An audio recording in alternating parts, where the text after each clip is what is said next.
baby. Hey, everybody.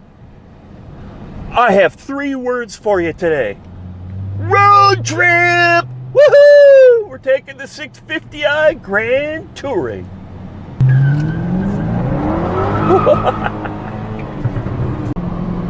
Today, we're going to drive from the west end of the San Fernando Valley in California out into the desert to a town called Palmdale. I have to go pick up my wife's birthday present. This drive should take, probably an hour each way. We're going to get to go through the hills and then get out onto the floor of the high desert of California. I usually don't use the navigation system in this car because it's a 2006. In order to get started, you have to use this crazy knob iDrive. So the first step is to push to the right, navigation. That takes a little while. Now, you want to go somewhere new, you have to push down, and now you have to turn it. New destination. Yes, new destination. Come on, there we go. Enter address. So I select that. Town, city. Okay, now I have to select that. Takes it a long time. Now, I'm going to enter Portland, Oregon here. So now I have to turn it over to get to P, and then it won't let me turn the knob until it's done thinking. And then it only gives me the letters that could possibly follow P for a city in the western United States. P, T, wait, there's no L.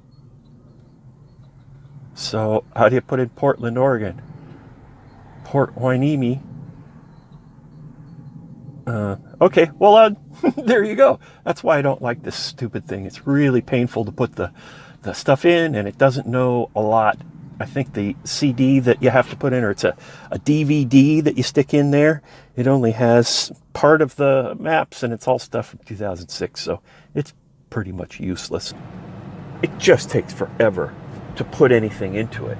And so I haven't been using it, as most of us wouldn't. We just use our phones. But what's really kind of cool is when you do actually enter your destination in, which I did today, it gives you, this car gives you the directions on a heads-up display up on the windshield. I'll show you if I can. Wow. Look at that nice Toyota. That thing's sweet. Oh, and there's our heads-up display. It puts it right on the glass. I really like that. Of course, it also yells at me on the windshield when it's bitching in the morning. I know that's not a Toyota. It's a Lexus LF, and they're awesome. And it's right beside me. Look. Bet you don't see those all the time. I usually like to drive with the windows open so I can hear the exhaust growling. But it's kind of hot today, so I've rolled them up. Probably help my audio quality a little bit.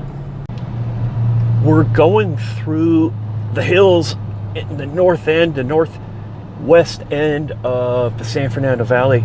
I'm heading towards a pass called Box Canyon. I don't know if it's open. It's been closed, but we'll see. Looks like a vintage Cougar a couple vehicles ahead. Yeah, they've been repaving, but seems like they're mostly done. Oh, here's where they did the repaving. Yeah, looks like they're done. It's all restriped, and this is a really fun little road when there's not a big-ass truck in front of you. It's pretty in Box Canyon. It's shady in Box Canyon.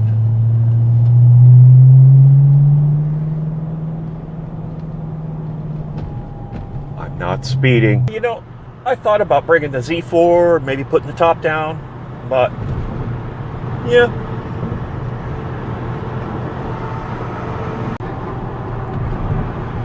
I told a story yesterday, a little bit about my experiences with motorcycles, and a couple of people in real life that watched it asked me about the accidents and the chases. I should tell you about the first time the police ever chased me on a motorcycle. And I'm going to start this by saying everything I'm saying in the future here is all a lie. Not one bit of it is true. I have never done anything illegal in my entire life. So everything I'm about to tell you, completely made up, completely fabricated. So I had a buddy when I was a young guy. He and I were delivering furniture together. His name was, I'm not changing any names to protect the innocent here, because there are no innocent. His name was Joel Kramer, and he ended up becoming a pretty successful and famous stuntman. You should look him up. Anyway, he and I were delivering furniture together, and he was just beginning to get into the stuntman thing, and he had a couple of hats from the Stuntmen's Association. So he gave one to me. Fast forward a few days, I'm riding with another friend of mine, another one that I probably shouldn't mention his name, but I'm gonna, Mark Woods.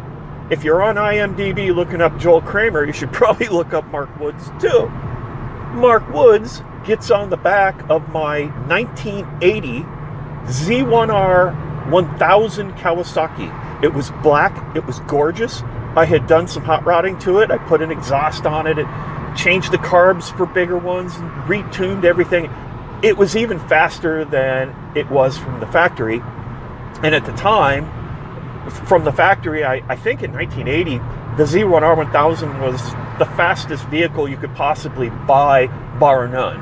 And I think that was in 0 to 60 time and top speed time. I could be mistaken, but it was pretty close anyway. So Mark Woods gets on the back of this Z1R.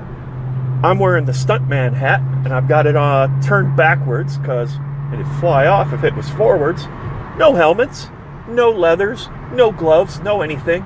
And we go out for a little sporting ride one Friday or Saturday evening. So we're riding double, and something happened where we went blasting through a Christmas tree lot, and I don't know, one of the Christmas trees somehow got caught on the back. I don't know. My passenger might have grabbed it. I don't know. Anyway, this Christmas tree, when we accelerate away, is catching the air. I feel his knees up hitting my armpits as it's trying to pull him off the back. The dummy wouldn't let go. Finally, he let go of it. We continue on our way. We're just cruising around. We're being stupid knucklehead kids. I don't recommend this. Don't try this at home. Although this is all made up, so. And then we flew to Mars. So we're cruising around. I don't realize it, but he's like reaching out, doing things as we're going between cars. So he pissed off a couple of people. I think he even reached out at one point and reached into someone's car or something and tried to tap their hat off or something stupid. And so this guy in this big truck decides that he wants to kill us. So he starts chasing, and we have to go between cars because you can hear his engine. Whoa! And he gets behind us, and he's trying to run us over. He's trying to kill us. I thought I'd lost him at one point. And then we were in a left turn lane, and I'm trying to be casual because I don't want to be racing around 100% of the time. And this truck pulls up behind us, and I'm looking in the mirror, and I could see the driver of the truck looking. And I thought, oh, that's not the guy that's after us. And suddenly I hear his engine start roaring. He was gonna slam right into us. When he figured out who it was, I was able to barely get onto it in time where he didn't get us. And then luckily we didn't see him again. But later we're driving along and going through this giant, huge intersection, Lancashire and Vineland and Burbank Boulevard, I think it is, for those of you that know the San Fernando Valley. Huge streets all come together there. And as we're going through the intersection, my dumbass passenger, hey Mark, buddy, how you doing? He reaches up and bang, slaps the hood. As I'm turning, he slaps the hood of a taxi that's sitting there in the intersection. And with that, woo, we get lit up. I wasn't looking behind me. There's a police car. And he's got his lights on and he sirens us. Woo, woo. I do what any rational, normal human being would do. I go to pull over.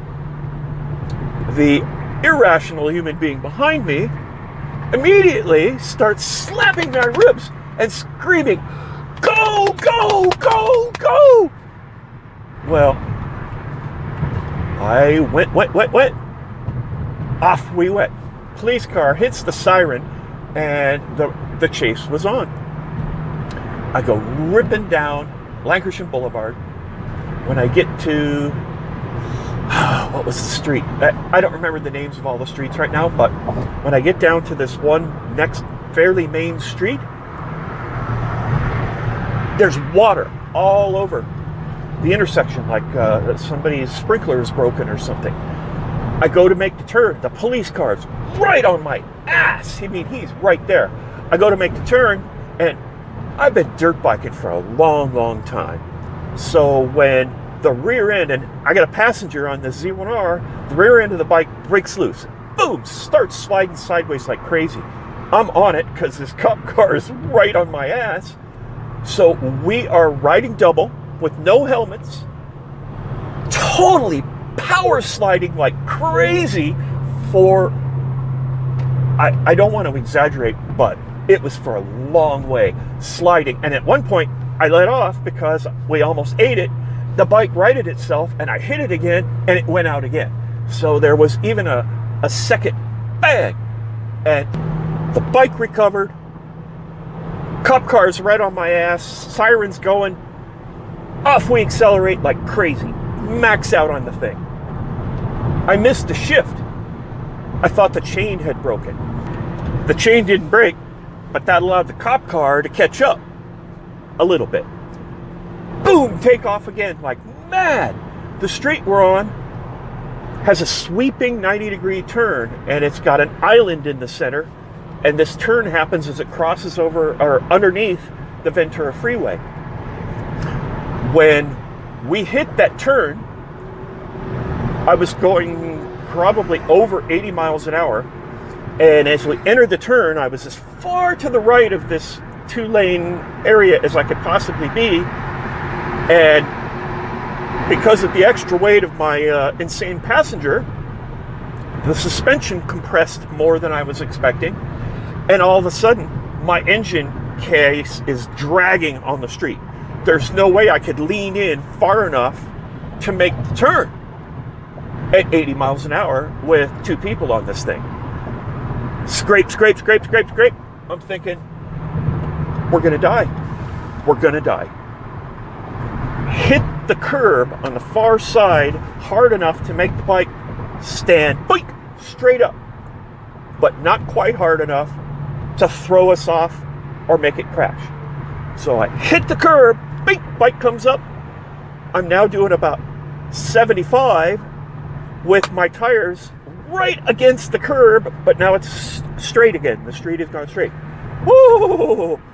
Wow! So I pull off of the curb and gun it again because the cop car is coming around the corner with his lights and sirens. He's hot, man. He wants us. He thought we were going down. He probably could see all the sparks flying up as I was dragging the engine on the ground trying to make the turn. Accelerate like crazy. Run a couple more red lights. Put some serious distance between me and the cops. Me and my passenger and the cops. I think we're on Riverside Drive at this point, and suddenly my hat flies off. My Stuntmen's Association hat flies off. Damn, I love that hat. I went down 2 blocks, chopped right real quick, zipped back up 2 blocks to right about where my hat had flown off, and I ditched the bike in an apartment building parking lot in front of another parked car, shut it off, done. Took off the shirt I was wearing, and I had like a little long sleeve shirt, so I took it off where I just had my t-shirt, so I looked a little bit different, and I walked out because I really wanted to get my hat back. And there was the cop car stopped in the middle of Riverside Drive, and they picked up my hat and took it.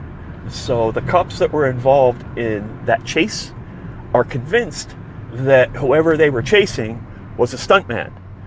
And after watching the crazy two-person slides and all the nutty stuff we did, I guess we kind of were.